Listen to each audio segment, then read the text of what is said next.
Good afternoon. Bon après-midi, bonjour.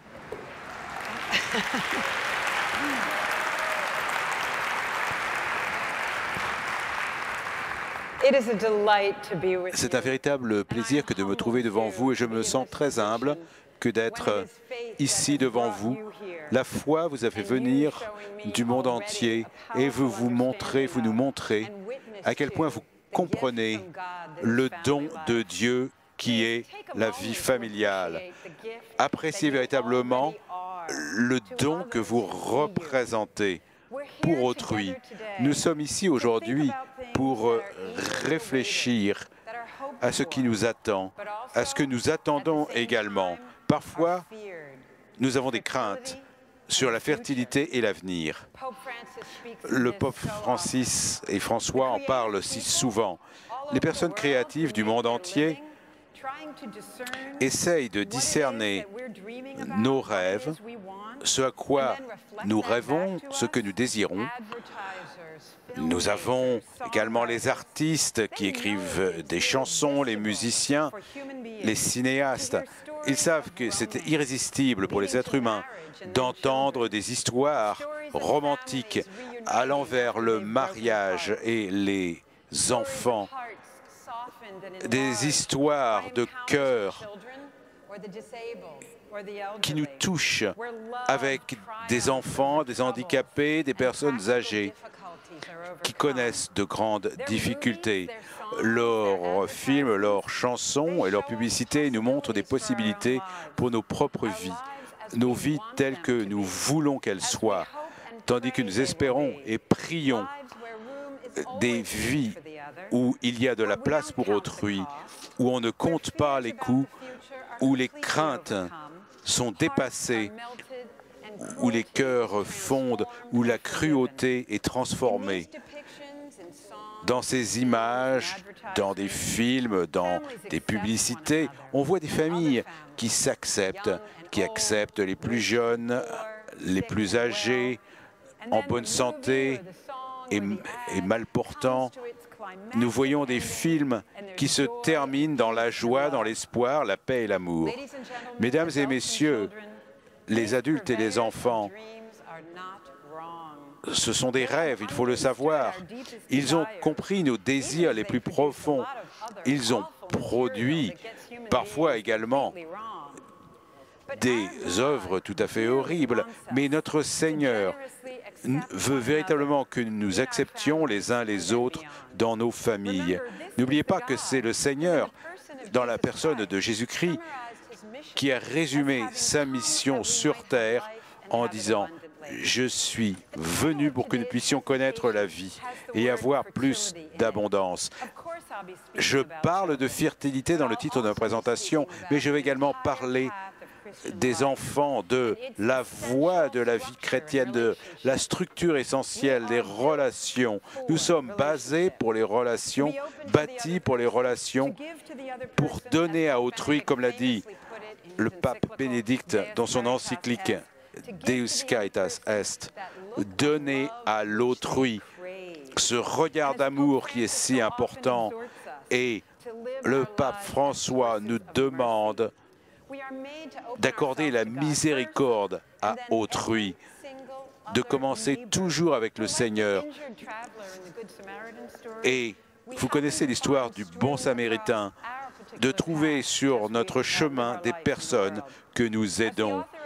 En tant qu'auteur du livre qui s'appelle « La solitude nous rappelle », eh bien, il s'agissait d'une personne qui avait un site pour trouver des partenaires. Il y avait une très bonne raison. En prison, on punit les gens dans la solitude, les prisonniers qui sont totalement isolés, parce que nous sommes bâtis pour vivre notre vie avec autrui, pour être aimés, pour être connus, pour s'occuper d'autrui. Ça, c'est un des secrets. On veut véritablement être utile, se rendre utile. C'est ça ce qui compte pour nous. C'est absolument essentiel. Et malgré ces besoins essentiels, eh bien, d'une manière assez pernicieuse, on nous encourage de ne pas connaître la fertilité, de ne pas s'occuper d'autrui. C'est assez ironique de voir qu'on en parle lorsque l'on parle de la famille. On nous dit de ne pas se marier avant d'avoir vécu sa vie, de ne pas s'occuper des anciens, de ne pas avoir beaucoup d'enfants. C'est ironique. La famille, c'est le groupe de personnes dans le monde que Dieu a choisi pour nous, pour fournir à chacun d'entre nous, pour chaque personne, pour chaque être humain, depuis les débuts de l'humanité. C'est l'éducation qui nous pousse à aimer le Seigneur. Vous le savez, il y a des enfants qui se sentent un peu différents, mais Dieu a donné ces enfants au monde. Avec ses propres mains, il vous a placé dans cette famille d'amour. C'est aussi précis que cela, mais notre Dieu ne nous a pas laissés seuls, même pas pour une seconde. Même dans le cadre de la famille qui est si complexe, Dieu est toujours présent. Il est là pour nous consoler.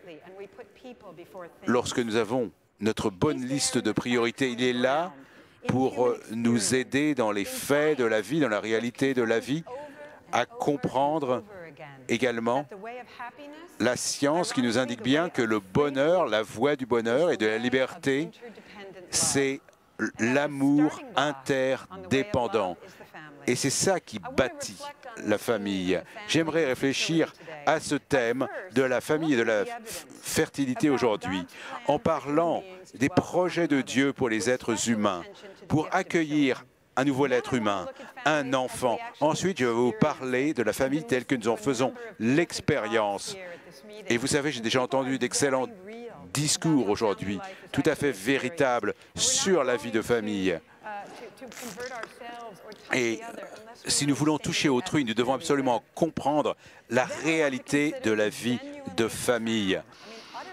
J'aimerais parler des points absolument essentiels qui existent dans la famille, des défis également envers la norme chrétienne qui nous permet d'accueillir les enfants au sens large, dans une famille au sens large.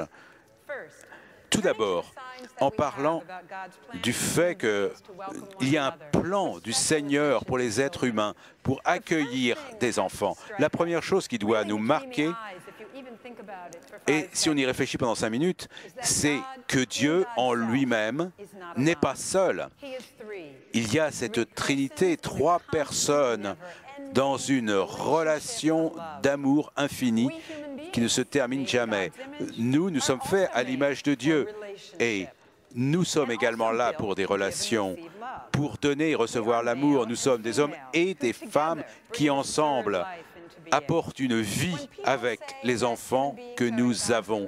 Lorsque l'on dit que les hommes sont à l'image de Dieu, c'est notre capacité de penser librement, de penser de manière rationnelle. C'est exact, mais de manière encore plus profonde, nous sommes bâtis pour avoir des relations avec d'autres personnes. Nous sommes des êtres relationnels, sociaux. C'est une force particulière. Dieu n'avait pas à faire cela. Ce n'était pas obligatoirement son dessein. Il aurait pu avoir un seul sexe dans l'humanité. On n'aurait peut-être pas eu besoin de la coopération de nous tous pour faire avancer notre humanité. Il aurait pu décider que nous serons bâtis comme les ateliers, les sites de construction, les laboratoires. Il aurait pu choisir ce qu'il voulait pour faire venir la vie dans le monde. Mais non, il a choisi autre chose. Il a choisi la nature, la dignité, l'image de Dieu. Donc, plutôt, il a mis ce don d'avoir une vie nouvelle dans les mains de l'homme et de la femme, en commençant avec ce que la Genèse appelle l'union de la chair, une union qui signifie dans le corps ce que cela également signifie que de connaître la vérité avec deux êtres unis qui coopèrent pour s'occuper d'une troisième vie, pour la créer et assurer leur lien vers l'avenir. Dieu pourrait également avoir conçu les choses d'une manière très différente, avec une coopération très brève entre l'homme et la femme. Et si vous êtes un parent pendant plus de 5 minutes, vous vous rendez compte très rapidement que vous avez beaucoup de travail devant vous. Vous avez des années de travail. Et la coopération est absolument essentielle. Les parents ont besoin d'une coopération concertée entre le père et la mère. Et si la famille est rompue, la douleur est grande. Considérez les autres créatures qui existent sur la terre. Eh bien, il y a beaucoup moins de travail pour ces parents qui sont souvent abandonnés, qui abandonnent souvent après la naissance leur progéniture. Alors tout cela signifie quelque chose. Nous sommes des êtres humains au niveau biologique, au niveau neurologique, avec des mécanismes qui nous attirent pour construire la famille, la loyauté de la famille et les soins envers nos proches. Ça, ce sont les hormones humaines qui rapprochent les hommes et les femmes, qui fait en sorte que nous nous occupons de notre progéniture, que nous sommes des parents qui consolent leurs enfants lorsqu'on en a besoin. Il y a des mécanismes très imaginatifs, génétiques, que quelqu'un a inventés. Vous savez, c'est une notion extraordinaire. Les parents ont un rapport avec les enfants, avec les cousins, avec les grands-parents. Ce lien génétique, c'est quelque chose d'invisible, on n'y pense pas. C'est une maison naturelle, c'est un foyer, c'est un nid, c'est notre identité. Ça nous donne notre stabilité, ça nous apporte la fierté de faire partie d'une famille. Regardez, certains ont les cheveux frisés, d'autres non. Certains ont les mêmes oreilles, les oreilles de leur grand-père. Vous savez, on en parle et ça, c'est la sagesse du Seigneur et c'est l'intelligence du Seigneur. Vous avez ces gènes qui passent d'une génération à une autre entre les oncles et les tantes. Moi, j'ai plus de 100 membres à Philadelphie. Je suis de Philadelphie. Et on se ressemble, figurez-vous. Plus de 100 d'entre nous. Et parfois, je peux retrouver un cousin dans le train que je connaissais à peine et que je rencontre et que je reconnais grâce à ces liens génétiques, grâce à l'intelligence de Dieu. Donc vous savez, c'est la famille de Dieu, c'est un projet divin, c'est la vie de Jésus sur la terre. Vous l'avez déjà, cela, beaucoup entendu. Vous savez que nous connaissons des grossesses, des accouchements, nous créons la vie. Jésus se réfère à notre statut comme les enfants de Dieu, l'intention divine pour le permanent, pour la fidélité, pour l'union fertile entre un homme et une femme. Considérez cela, la nature et les intentions de Dieu. Lorsque, dans quelques minutes, nous allons réfléchir, certains nous disent qu'il n'y a rien d'extraordinaire, rien de spécial dans l'union entre un homme et une femme. Rien de spécial pour faire venir une nouvelle vie sur la terre, pour la faire germer, que tout peut être remplacé par la technologie, par la volonté, par l'argent.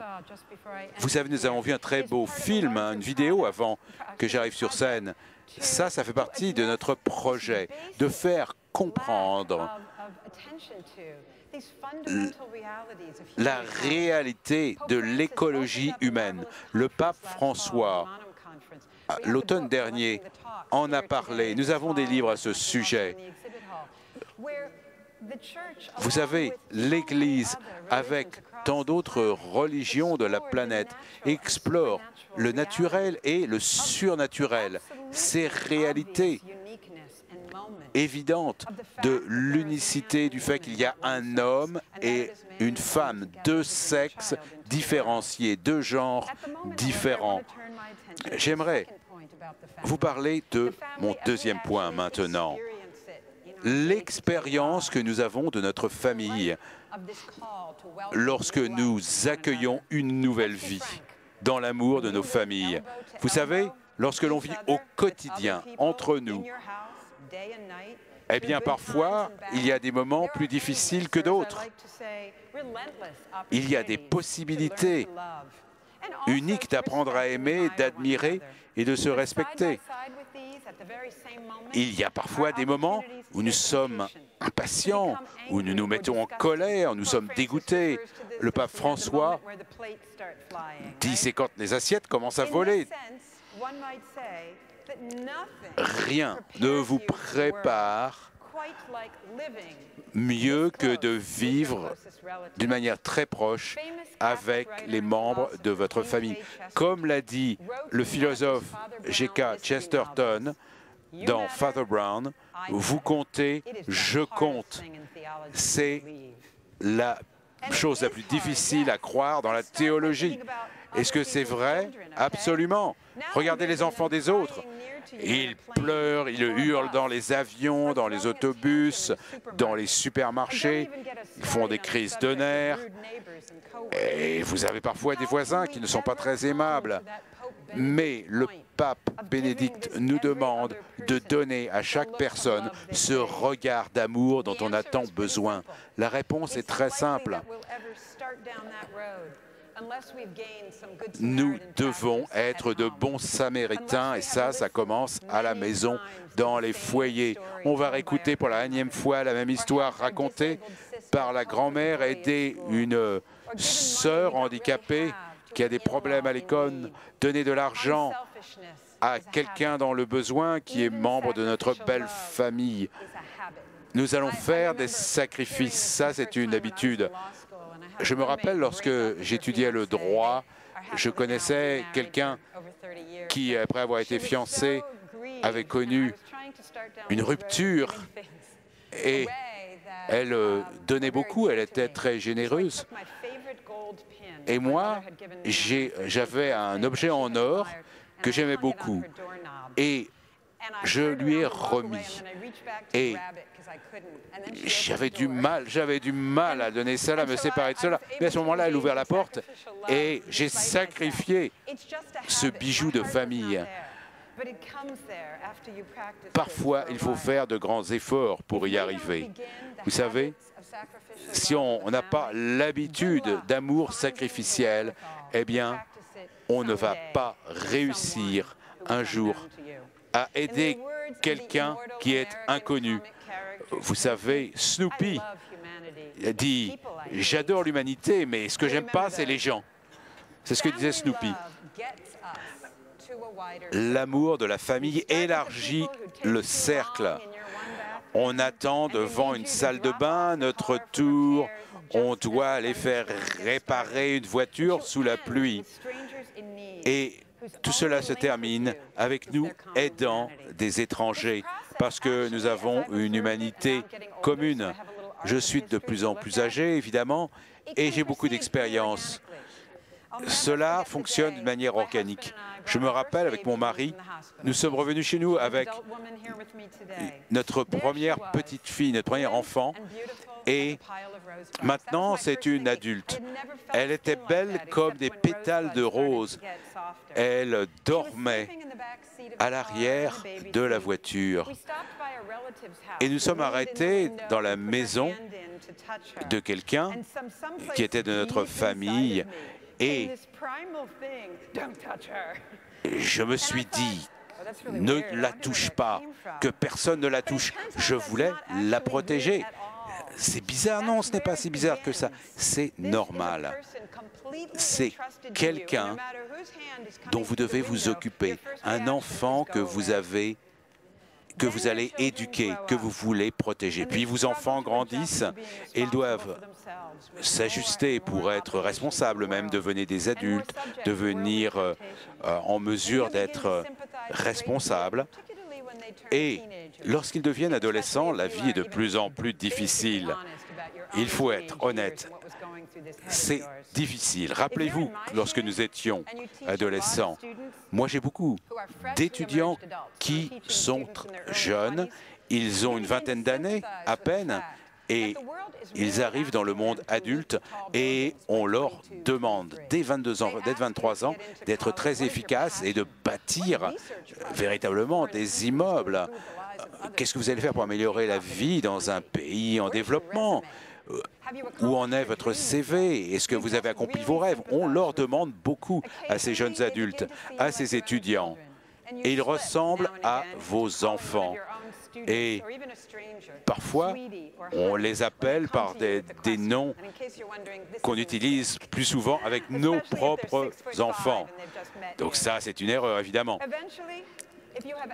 Mais si vous aviez demandé à Dieu, un jour ou l'autre, de travailler avec vous, vous allez voir que chaque enfant pourrait être votre enfant. Ça, c'est une véritable transformation. Et vous allez observer les déprimés, les sans père, sans mère, les malades. Et vous allez vous rappeler qu'ils sont les enfants de quelqu'un, les enfants qui ont une mère. Et vous allez être en mesure de vous mettre en action et de jouer le rôle d'un père ou d'une mère pour eux. Alors, en tant qu'enfant, vous allez comprendre à quel point les êtres humains reçoivent tout d'abord l'amour et ensuite le donnent. En tant qu'enfant, vous devez tout d'abord posséder un don avant de pouvoir vous-même le redonner. Donc, ils doivent comprendre que vous leur donnez une habilitation et ensuite ils se sentiront libres de donner. Et vous comprenez à ce moment-là les luttes des mères, des pères, des tantes et oncles, grand-mères et grands-pères, simplement parce que la famille est une religion et une culture. Dans chaque culture et religion, elle est transhistorique pour la vie humaine. J'ai vu cette qualité universelle de la famille qui inspirait une forme de relation. 2 fois, j'ai pu participer à des dialogues d'inter-religion avec des musulmans. Le philosophe et moi, on s'est rendu compte qu'on avait des filles qui avaient le même âge. Notre conversation a très vite tourné à l'expérience partagée de la maternité. Avant la fin de la semaine, on échangeait des cadeaux pour les filles l'un de l'autre, tout en trouvant des propositions positives pour la famille qu'on pouvait partager comme collègues professionnels. La deuxième occasion, c'est ma préférée pendant un dialogue avec un groupe de femmes d'avocates de pays arabes. Et à un moment donné, le téléphone mobile d'une des femmes téléphone son mari qui téléphone d'Arabie Saoudite. Et pourquoi il téléphonait? Il ne pouvait pas trouver l'uniforme des enfants, c'est ça? Et elle lui a dit ce que chaque femme dit. Ils sont exactement où ils ont été tous les jours depuis 8 ans. Et il n'a pas réagi très bien. Mon mari n'aime pas ça non plus. Après le téléphone, elle rigole et dit « Mon mari est en Arabie Saoudite. Je suis ici à Washington et veut savoir où sont les uniformes. » Chaque femme de la table a bien ri. Et sur cette expérience universelle partagée, nous avons édifié un dialogue légal et personnel meilleur parce qu'on savait où nous étions comme membres de la famille, comme êtres humains. Et instantanément, nous étions humanisés l'une pour l'autre et nous savions ce que nous avions en commun. Vous pouvez observer de la même façon qu'un père plus âgé peut conseiller un père jeune, même s'ils sont étrangers. Une grand-mère peut conseiller sa fille. Une fille qui prend soin de sa mère âgée peut conseiller et consoler une autre femme pour commencer le même projet. Toutes seront arrivées à savoir ce qu'aucun livre ne peut vous enseigner. Comment vous vous trouvez vous-même, vous vous perdez vous-même dans l'amour d'autrui, commençant par la famille, ensuite allant dans le monde. Finalement, Avant d'offrir des remarques de conclusion, je voudrais envisager aujourd'hui les défis qui sont parfois submergents, toujours profonds de la norme chrétienne de souhaiter la bienvenue à l'enfant, le reste de la famille et les voisins. Si vous êtes tenté de penser que pour un moment, je suggère que la famille vie familiale est un bouquet de roses, non. Je peux vous assurer que pour ma mère, qui était très accomplie, récemment décédée, qui était très douée pour le piano, qui était première de sa classe dans un collège catholique de Philadelphie. Quand je lui ai 10 ans, lorsque le féminisme commençait à faire ses preuves, je lui ai dit, « Oh, tu aurais pu être quelqu'un. Pourquoi est-ce que tu prends soin de nous? Tu aurais pu être quelqu'un. » Nous étions 5. Sa mère, ma grand-mère, Helen, vivait avec nous toute sa vie et on s'occupait d'elle jusqu'à sa mort chez nous. Oui, j'étais un enfant des années 70 et converti à l'évangile du moi. Je me souviens d'être absolument horrifiée lorsque, pendant la fin de mon adolescence, que le moment arrivait dans ma vie, le monde commençait, que je pourrais penser à être mariée, avoir des enfants. Oh mon Dieu, je pensais, c'est ça la vie? Pourquoi c'est tout ce qu'il y a?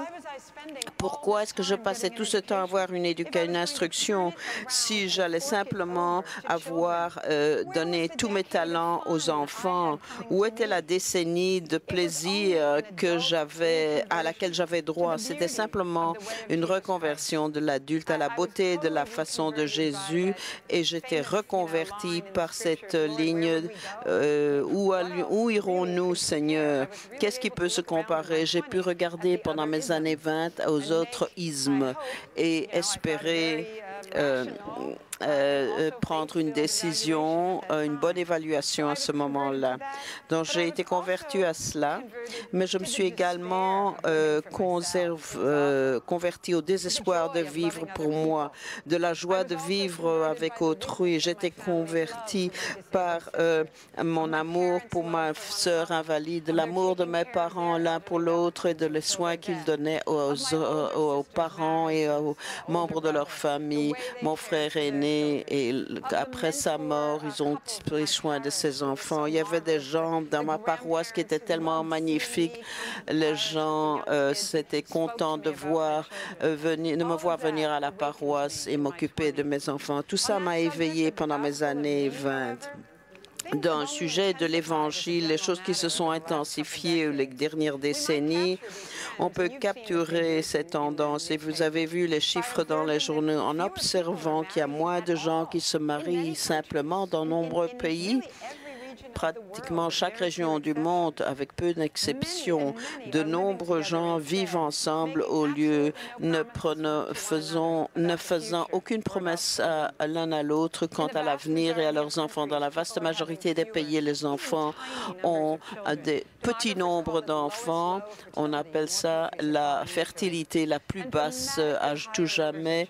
Et donc, beaucoup d'enfants ne vivront même pas avec leurs 2 parents. Vous avez sans aucun entendu parler de ceci. Qu'est-ce qui prend la place d'époux et de vie? Les gens qui répondent de façon intense, d'être mobiles, sans encombre, se bougeant rapidement pour garder le pas avec une force de travail intégrée, ce qui veut dire travailler de votre salon avec un appareil mobile et pas de collaborateurs. C'est à ça que nous répondons.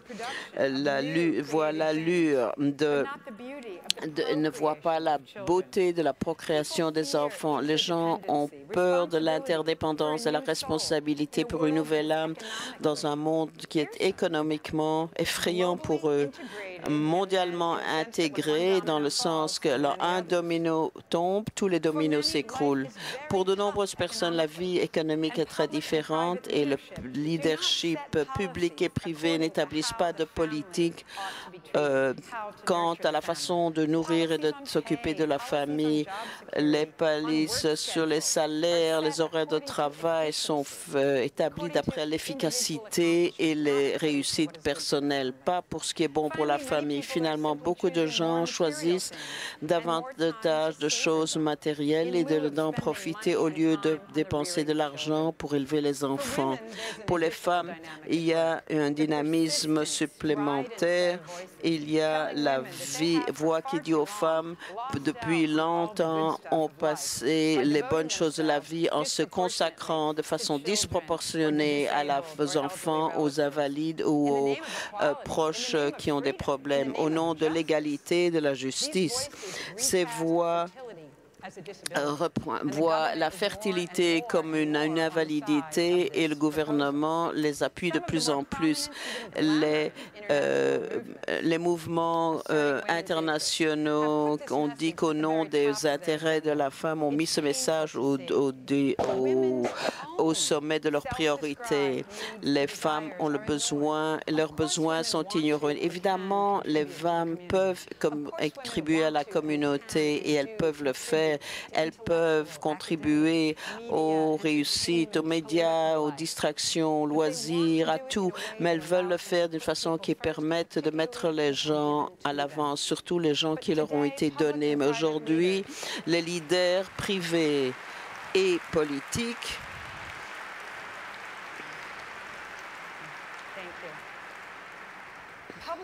les leaders politiques et privés ont beaucoup de liberté pour ignorer et refuser d'accommoder les intérêts et les désirs des femmes au sujet du mariage, de la vie familiale, et au lieu de cela, d'avoir la contraception et l'avortement au même niveau que les besoins de la femme.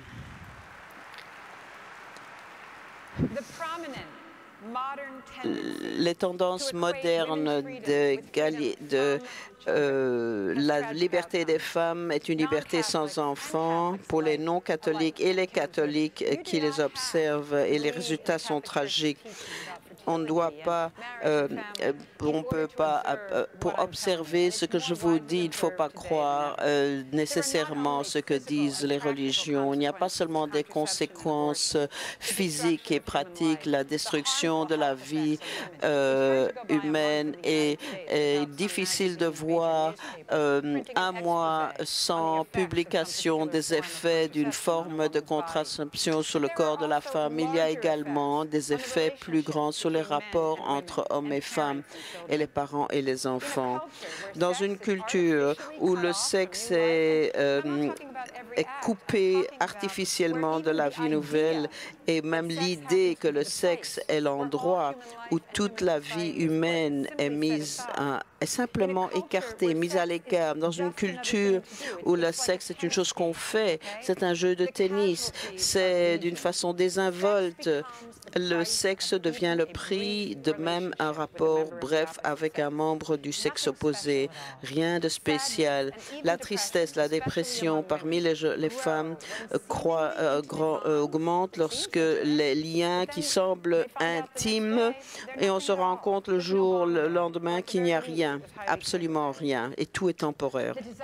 Le souhait pour le mariage est faibli et le mariage est décidé et planifié en référence avec des normes matérielles.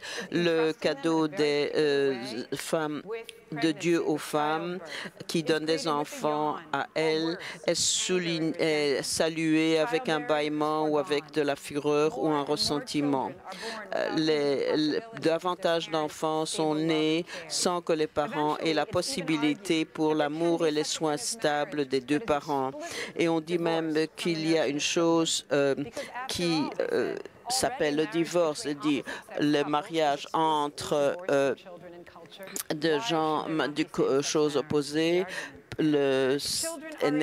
coupé du fait d'avoir des enfants? C'est une deuxième question, donc c'est tellement éloigné de la première question. En conclusion, notre foi catholique au sujet de la famille, la nouvelle vie, la signification de la vie, comme l'amour pour l'autre, n'est pas à première vue une doctrine étroite qui est cachée dans un coin du monde, impossible à démontrer ou déchiffrer. Elle est vibrante dans vos familles, dans vos communautés, vos églises, sur les visages des enfants et surtout les autres membres vulnérables de la famille que vous soignez. Elle est soutenue quotidiennement dans chaque coin du monde avec la chronique de l'association entre la bienvenue de vie familiale et cette vue vient des chroniques, l'association entre cette vie de famille stable et la possibilité de la société d'avoir davantage de liberté, de paix et même une sécurité économique et les droits pour les femmes et les enfants. La vie opposée commence par le déni du lien naturel entre l'amour sexuel et une nouvelle vie et ensuite dénier les droits et les désirs des enfants. Ensuite, dénier que la vie est pour partager, pour donner. Ça ne marche pas. Nous le savons parce que nous avons fait l'expérience de ceci et on a une décennie d'expérience à ce sujet. On peut compter le coût pour un homme, une femme et toujours pour un enfant. Et particulièrement aujourd'hui, on peut compter en plus pour les gens âgés et les pauvres qui souffrent davantage d'une retraite du mariage de la famille plus que tout autre groupe. On leur dénie tant de choses et maintenant ceci.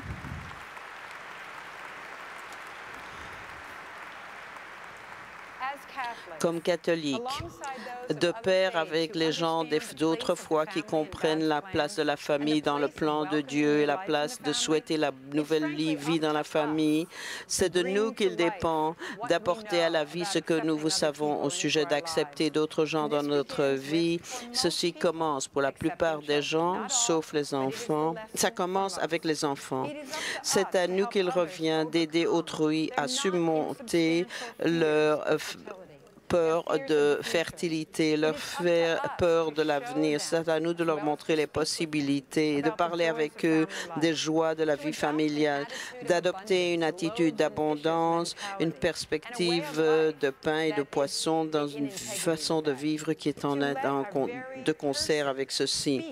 Que de laisser parler chaque personne, de parler de la transformation de chaque personne qui est possible lorsqu'ils apprennent par le truchement de la famille que donner est la liberté et de recevoir, de développer des habitudes pratiques de vivre comme l'homme et la femme pour autrui, parce que la plupart des gens ne vont pas consulter la dernière recherche. C'est ce que moi je fais chaque jour. Je ne crois pas que c'est ce que font la plupart des gens ne lisent pas la littérature catholique sur la famille, mais ils vont nous regarder. Elles vont voir dans nos visages ou dans nos vies le message de Jésus-Christ d'être fructueux dans notre famille avec chaque voisin que Dieu a mis sur notre chemin, un après l'autre. Je vous remercie.